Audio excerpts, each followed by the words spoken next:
I always tend to not overcommit to things because I'm afraid I'm gonna have a birth. But then the day comes and there's no birth and I get inspired because I love a good theme.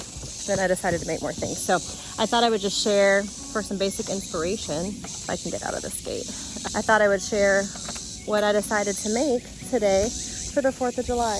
I think right now in America, when you say you're like pro USA and the 4th of July, like that could be like saying a lot about you, and I just think that's absolutely ridiculous, and that just kind of shows our first world problems in my opinion.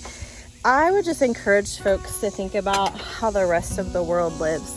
The best thing that Robert and I could have ever experienced in our young adult life were second world missions trips. So mind you, second world, not even third world. And the way that other people live, it is just like beyond our comprehension. Like, I know we have our own struggles of poverty here in America.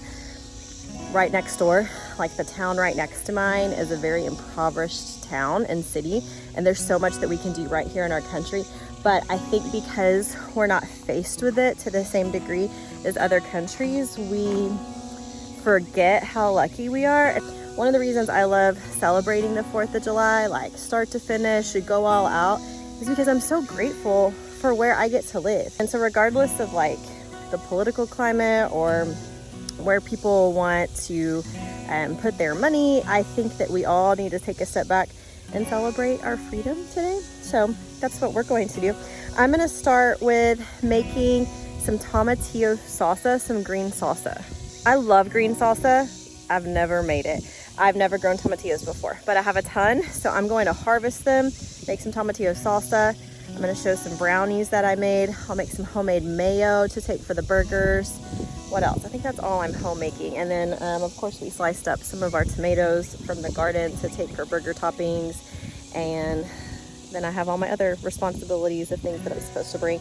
But I'm excited to try to make this salsa for the first time with ingredients from my garden. So I'm pretty sure I'm supposed to support these tomatillo plants. I don't know, somebody share with me. I've never grown them, but they're doing really, really well. So here we go. Here's one right here to harvest. Super excited. Also, I spy with my little eye a garden friend. Oh, and another garden friend. I'm so excited. We've had trouble with pollinators this year. Apparently everybody has. And I see them everywhere over there by my holy basil, which is a big reason why I planted a lot of it. I knew that it would attract pollinators, and it finally is. Yay. All right, so now I'm gonna come over here and get some jalapenos. My sweet 2-year-old removed all of the tags from the majority of my garden. I have no idea what peppers are what. So here's to hoping these are just jalapenos and not something super spicy.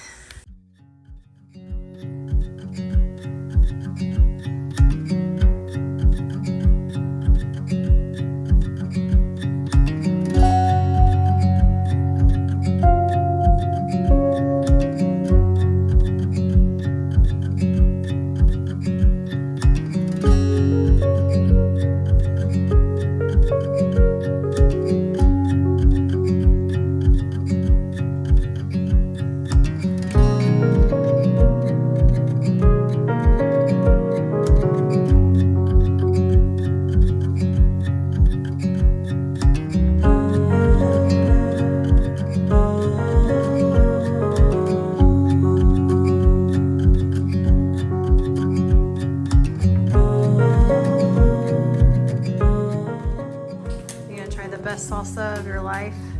I'm super curious what you think. You can tell me if it's not the best salsa of your life. Is it? It's really good. Yeah, it's really good. Super good. It's like a great blend between roasted and fresh. Yeah, I ended up using tomatoes as well, and then I also put some chilies in there. So it's not a green salsa. All right, Farmhouse on Boone brownies here. The einkorn. I didn't have einkorn though, so we just used organic, but they're so delicious. Nuts for half, no nuts for the other.